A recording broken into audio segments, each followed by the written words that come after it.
dalam kajian sejarah, sebelum akhirnya orang-orang Nasrani dengan keyakinan trinitasnya itu, maka sesungguhnya sebelum itu di Persia itu ada namanya agama Stauda. Stauda itu menganggap ada 3 sesembahan, yaitu sembahan Ahura, yaitu Tuhan Bapa, ada Stauda, itu ada Tuhan Anak, dan ada Mitra, itu namanya Tuhan Cahaya. Di India juga ada Hindu Trimurti, sudah ada. Ada Dewa Brahma, itu dianggap sebagai Bapak, Tuhan Bapa. Ada Dewa Siwa sebagai Tuhan, sebagai Dewa Anak. Lalu ada Dewa Wisnu, itu sebagai pelaku kesucian. Di Mesir juga ada begitu. Ada Osiris, namanya Tuhan Bapa. Ada beranak namanya Horus dan beristri Isis. Di Yunani juga ada mitos tentang pernikahan Erebos, tentang dewa kegelapan dengan Nyx, dengan dewa malam. Lalu mereka punya anak namanya dewa Ether. Nah, inilah kemudian yang mempengaruhi bagaimana perkembangan pemikiran orang-orang Nasrani pasca tidak adanya Isa Al-Masih itu.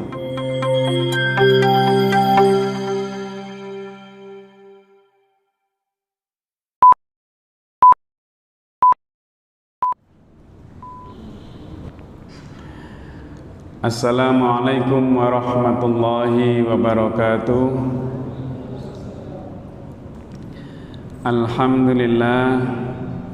Alhamdulillahilladzi an'ama alaina bi ni'matil iman wal islam.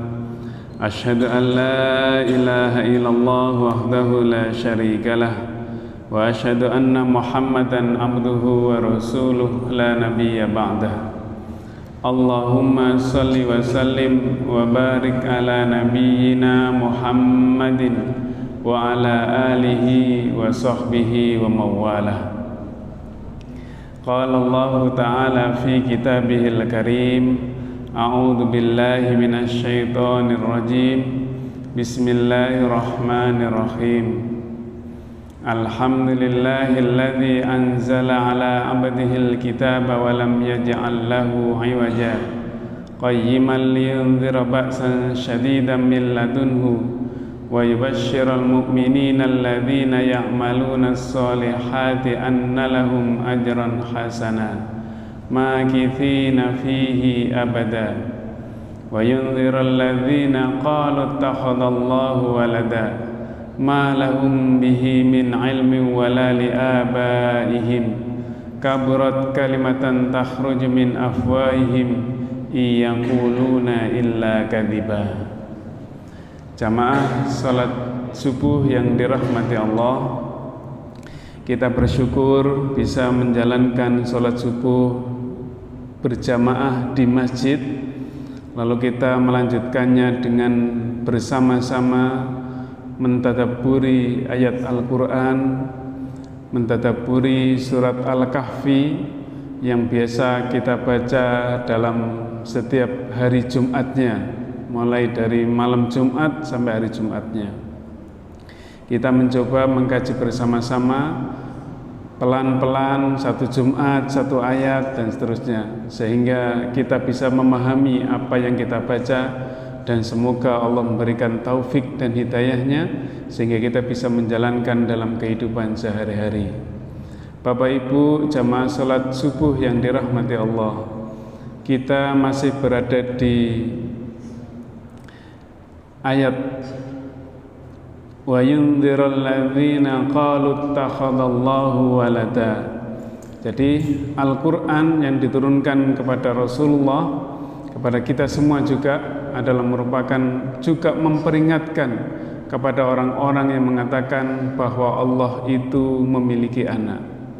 Kalau pada minggu yang lalu, beberapa minggu yang lalu, 2 minggu yang lalu insya Allah gitu, kita sudah bagaimana orang-orang Yahudi itu menganggap Uzair sebagai anaknya. Maka pada kali ini kita mencoba mengingat, barangkali sudah pernah ada yang membaca, barangkali ada yang sudah pernah mendengar, mengingat kembali bagaimana orang-orang Nasrani yang menjadikan Isa bin Maryam itu sebagai anak Allah. Nah, di dalam beberapa ayat yang lain juga banyak sebagai bantahan kepada orang-orang Nasrani. Jadi kalau dulu sebelum sampai akhirnya ada Trinitas, tiga Tuhan dalam tiga unsur dalam satu kesatuan, maka sesungguhnya itu terjadi karena beberapa hal.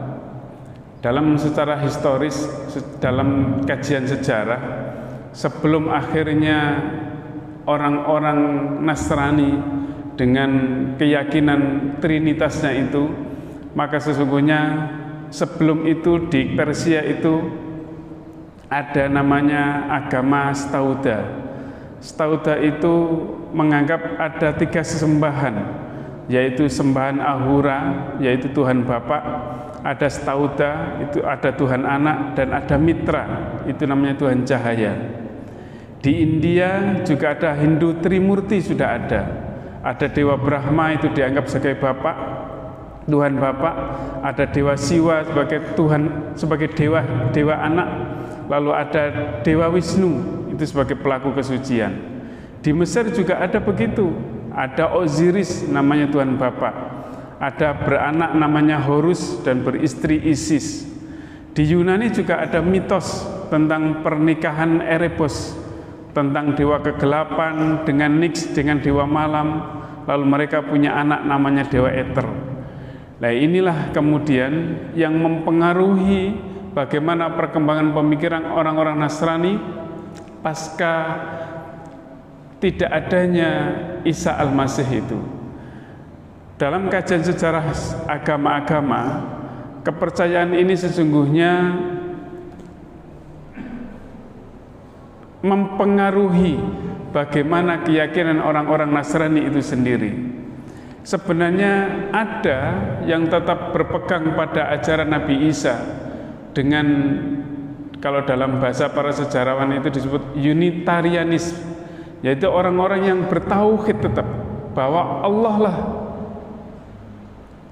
lah yang Maha Esa, tidak beranak dan tidak diperanakkan juga. Ini kuat sebenarnya di dalam Nasrani setelah tidak adanya Nabi Isa alaihissalam. Tetapi pemikiran-pemikiran dari yang saya sebutkan tadi, termasuk dari pemikiran Persia, di India, di Mesir, di Yunani dan seterusnya, itu juga mempengaruhi para pemikiran orang-orang Nasrani yang mulai meluntur. Nah, di kemudian hari, kira-kira pada abad ketiga, pada abad ketiga Masehi, itu ada dua kelompok besar. Kelompok pertama itu adalah kelompok yang tauhid tadi itu, yang Unitarian tadi, dipimpin oleh seorang Arius. Arius itu hidup pada masa tahun 256 sampai 336 Masehi. Sementara ada kelompok Trinitarian yang menganggap Trinitas tadi, ada Tuhan Bapa, ada Tuhan Ibu, ada Tuhan Anak tadi. Yang kemudian muncul itu dipimpin oleh seorang bernama Athanasius. Keduanya ini saling bermusuhan, dua kelompok ini. Yang satu pegang tauhid, yang satu pegang Trinitas ini. Nah, ketika pada masa kekaisaran Romawi, dua kelompok ini ternyata luar biasa mempengaruhi keamanan negara. Maka kemudian oleh Kaisar Konstantin pada waktu itu, pada tahun 280 Masehi, itu yang sebenarnya bukan beragama Nasrani, tetapi dia seorang paganisme. Paganisme itu tidak beragama lah begitu. Maka sedang berkuasa, maka kemudian untuk mengamankan negara, dua kelompok ini akhirnya dipertemukan dalam sebuah yang namanya konsili. Konsili itu musyawarah besar yang diadakan di Nisia pada tahun 325 Masehi. Dari konsili inilah kemudian muncul yang disebut dengan istilah konsili Nisia. Nah, Maka kemudian sang kaisar ini ya tentu saja sebagai seorang paganis, sebagai seorang yang tidak beragama Nasrani begitu, ia menawarkan sebuah konsep homousios. Homousios itu artinya bahwa menafsirkan yang tidak sama dengan Arius yang beragama tauhid itu. Tetapi justru kecenderungannya adalah bahwa sang kaisar ini lebih membela kepada kelompok Trinitarian, yaitu yang dipimpin oleh Athanasius ini. Nah, kemudian mengatakan bahwa Athanasius ini mengatakan bahwa Yesus itu katanya adalah sewujud dengan Allah, maka ia pun dianggap Tuhan. Maka disinilah muncul kemudian pembelaan dari kaisar terhadap yang Trinitarian ini, karena tentu saja ini berdasarkan pengalaman dari sejarah-sejarah, cerita-cerita keyakinan yang berkembang saat itu. Maka karena di bawah kemudian pengikut Arius yang tauhid ini kemudian melawan, tetapi dia sudah tersingkirkan, maka akhirnya hingga pada masa Kaisar Theodorus Agung, maka diadakanlah konsili Oikomenis yang kedua. Dan pada saat itulah kemudian konsili ini menetapkan bahwa anak Yesus sewujud dengan Bapa, dengan Allah. Nah, dan Roh Kudus juga, Ruhul Kudus yang katanya disebut, kalau di dalam Kristen itu Trinitas itu ada Tuhan Bapa, ada Tuhan Yesus, lalu ada Bunda Maria. Ini yang tidak bisa terpisahkan. Nah, karena ini dari penafsiran inilah kemudian, maka kemudian Trinitas itu sampai sekarang ada. Jadi sesungguhnya ada beberapa perbedaan yang muncul kemudian. Artinya penafsiran yang muncul tentu saja didasari pada pengaruh-pengaruh politik yang ada, dan juga pengaruh keyakinan yang muncul di sekitar wilayah saat itu. Jadi sekali lagi, apa yang kemudian diajarkan oleh Islam, diajarkan tentang tauhid, itu kemudian melenceng dari agama yang sungguhnya. Allah sendiri mengingatkan bahwa sesungguhnya bagian yang muncul dari melencengnya tauhid lalu kemudian menjadi Trinitas ini adalah bagian dari, karena muncul dari kekaguman manusia, kekaguman dari bagaimana lahirnya Isa yang tidak dilahirkan dari seorang tanpa perkawinan antara seorang laki-laki dan seorang perempuan. Ada sebuah ayat di dalam surat Ali Imran ayat 59, Allah berfirman, "Inna mathala Isa indallahi kamathali Adam." Sesungguhnya kata Allah, perumpamaan Isa di sisi Allah itu sama dengan Adam. Khalaqahu min turabin tsumma qala lahu kun fayakun. Jadi Allah menciptakannya juga dari tanah. Tsumma qala, kemudian Allah berfirman, lahu kun fayakun, jadilah maka ia akan menjadi jadi. Ibnu Katsir terhadap ayat ini kemudian menafsirkan, berkomentar, di dalam ayat ini sesungguhnya Allah ingin menunjukkan tentang ayat-ayat kekuasaannya, di mana ketika Adam diciptakan maka ia tidak muncul, tidak lahir dari laki-laki dan perempuan. Bagaimana ketika ibu kita Hawa misalnya, juga dia menciptakan Hawa tidak dari laki-laki dan perempuan, tapi bahkan justru menciptakan dari Adam. Begitu juga ketika dengan kelahiran Isa alaihissalam, sesungguhnya kata Ibnu Katsir ingin mengatakan bahwa betapa kuasanya Allah itu melahirkan seorang manusia dari seorang perempuan saja tanpa harus dengan seorang laki-laki. Jadi inilah beberapa kekuasaan saya kira yang kemudian bagian dari keterpesonaan, karena dari kekaguman orang-orang Nasrani yang kemudian menjadikan Nabi Isa itu sebagai anak. Nah, apa yang kemudian terjadi, ayat ini sesungguhnya bukan hanya menyinggung orang-orang Yahudi dengan Uzair yang menganggap sebagai anak Allah, dan juga bukan hanya menyinggung orang-orang Nasrani yang menganggap bahwa Isa itu adalah anak Allah, tetapi Al-Quran pada ayat ini juga sesungguhnya menyinggung bagaimana orang-orang Arab, orang-orang Quraisy itu juga menganggap bahwa Allah itu juga punya anak. Anaknya kemudian diantara beberapa punya sekutu gitu loh, orang-orang Quraisy itu.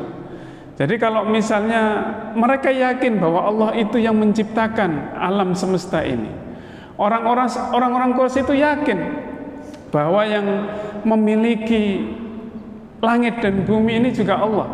Tetapi di dalam surat Al-Mu'minun itu kan disebutkan di dalam ayat 84 sampai 89.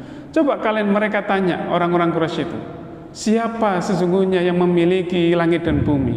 Fasayaquluna lillah. Maka dia akan mengatakan bahwa sesungguhnya Allah saja yang memilikinya. Dan tanyakan siapa yang menciptakan langit dan bumi, maka juga akan mengatakan Allah. Tetapi mereka menganggap bahwa Allah itu punya anak. Dari mana? Para malaikat itu.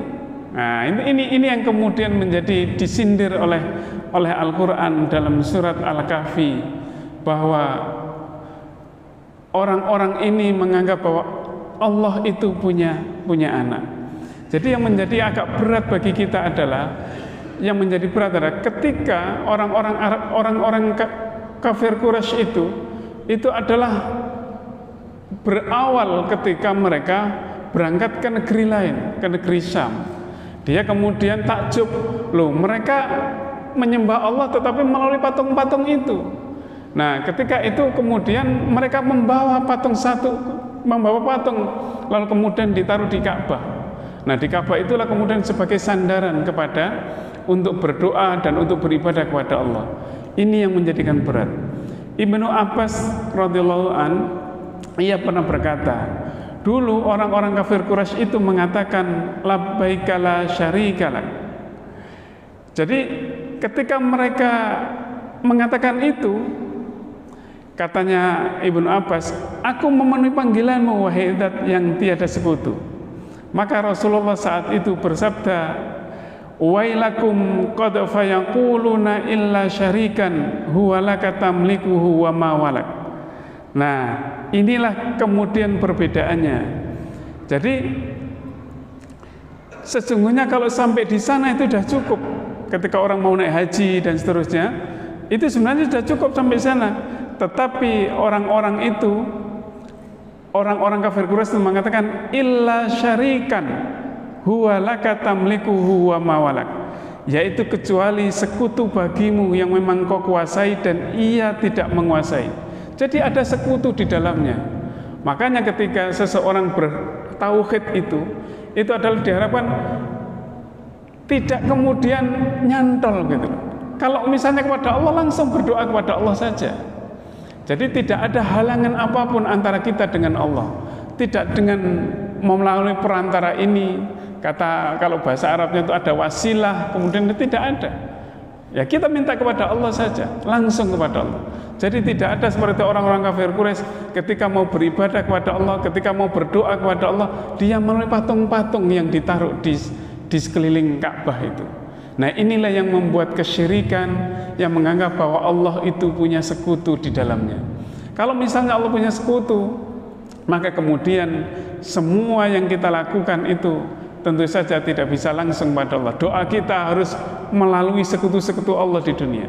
Ini yang kemudian menjadi dosa besar bagi seorang ketika Allah itu melakukan sekutu. Jadi sekali lagi, makanya Rasulullah mengatakan betapa seseorang itu ketika bisa membaca surat Al-Ikhlas sekali tetapi dengan penuh perenungan yang panjang, maka itu akan menjadi pahala besar baginya. Jadi itu pengakuan yang sangat luar biasa. Ibnu Taimiyah itu luar biasa. Ibnu Taimiyah itu setiap hari, sesekali, setiap waktu itu sering bersyahadat. Maka salah seorang muridnya mengatakan, "Wahai Imam, mengapa engkau sering bersyahadat?" Maka kemudian Imam Ibnu Taimiyah mengatakan, saya sering bersyahadat karena saya takut ada pemikiran, ada hati, ada keyakinan saya yang kemudian masuk menyelinap ke dalam pikiran dan hati saya, kemudian saya saat itu menjadi seorang yang musyrik. Ini ketakutan yang luar biasa dari Ibnu Taimiyah. Jadi kalau kita misalnya punya pemikiran, misalnya kalau orang berbuat riya, itu kan bagian dari kesyirikan kecil, karena kita sudah menduakan niat kita berbuat baik itu tidak karena Allah.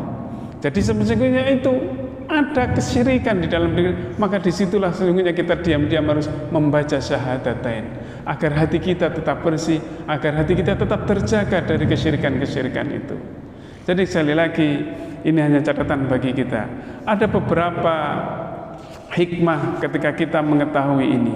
Pertama, pelajaran pertama dari pelajaran tentang dari ayat surat Al-Kahfi ini adalah pertama, bahwa pengakuan seseorang bahwa hanyalah Allah lah yang sang maha pencipta, yang maha memberi rezeki, yang mengatur segala urusan, itu tidaklah cukup bagi seorang mukmin, bagi seorang kita. Tetapi kita harus tetap meyakini bahwa hal itu harus menjaga pikiran itu, bahwa semuanya tidak ada yang bisa menjadikan sandaran kecuali hanya kepada Allah. Jadi sekali lagi, apa yang akan menjadi keyakinan kita tetap bersih, bahwa semuanya kita sandarkan kepada Allah, tidak kepada yang lain. Yang kedua adalah bahwa apabila peribadatan kita kepada Allah disusupi dengan kesyirikan, maka hal itu akan menghancurkan ibadah kita tersebut. Jadi kalau misalnya orang-orang Yahudi, orang-orang Nasrani, orang-orang kafir Quraisy kemudian begitu sia-sia semua, kenapa? Karena di sana ada kesyirikan, ada sandaran lain, karena menganggap ada sekutunya Allah. Nah, itulah yang kemudian menyerahkan kita. Jadi kalau kita kemudian dalam hal beribadah terutama, kalau kemudian ada disusupi rasa kesyirikan, ada pemikiran yang, maka itu juga akan menghancurkan ibadah kita. Dan yang ketiga adalah bahwa kita ini sering mudah takjub kepada sesama manusia. Rasa ketakjuban itulah yang kemudian mengantarkan kita atau yang menyeret kita kepada kultus-kultus. Kita sering memuji orang sekuat-kuatnya. Kita ingin kadang-kadang mengkultuskan orang, bahwa dia bisa, kemudian kita memuji. Bahkan kita kalau berdoa saja minta disandarkan pada seseorang. Nah, itu yang kemudian menjadikan kita, hati kita tidak bersih, iman kita tidak bersih lagi. Jadi ini yang harus dihindari. Kemudian kadang-kadang, mohon maaf, ada orang kemudian menganggap seseorang itu wali, lalu kita mau berdoa kepada Allah melalui dia, berwasilah. Lah ini kan yang kemudian seperti Allah itu kan setiap anggapan, keyakinan bahwa Allah itu memiliki sekutu di dalamnya. Nah, ini karena ketakjuban kita. Ada seorang alim yang memiliki kejunilan, lalu kemudian kita itu kemudian kadang-kadang takjub. Nah, itu yang kadang-kadang kemudian kita itu begitu mengkultuskan dia. Nah, inilah penyakit keimanan kita, agar kita menghindari itu semua. Jadi sekali lagi Bapak Ibu jamaah salat subuh yang dirahmati Allah, jangan sampai kemudian ketakjuban kita kepada ulama, kepada kiai, pada tokoh-tokoh tertentu itu kemudian menjerumuskan kita untuk melakukan syirik kepada Allah Subhanahu wa ta'ala. Saya kira bagian dari kesyirikan itu yang mengantarkan kita juga bukan hanya kepada tokoh tertentu, tetapi kecintaan kita kepada dunia, kecintaan kita terhadap sesuatu yang kemudian kita bisa melalaikan kita dari ibadah kita kepada Allah, dari pengabdian kita kepada Allah. Maka itu juga bagian dari kesyirikan awal yang kita bisa melalaikan kita untuk tidak kemudian untuk mendekatkan diri kepada Allah. Jadi sekali lagi, kita dekatkan diri kita kepada Allah dengan setulus-tulusnya, agar kita juga mendapatkan ridha Allah di dunia hingga hari akhir nanti. Mungkin hanya ini yang dapat saya sampaikan. Semoga yang sedikit ini ada manfaatnya bagi kita semua, menjadi pelajaran bagi kita, agar kita menjadi orang-orang yang ikhlas, orang-orang yang muttaqin, orang-orang yang beriman dengan sebenar-benarnya. Nasr minallahi wa fathun qarib wa basyiril mu'minin. Subhanakallahumma wa bihamdika asyhadu an la ilaha illa anta astaghfiruka wa atubu ilaik. Wassalamualaikum warahmatullahi wabarakatuh.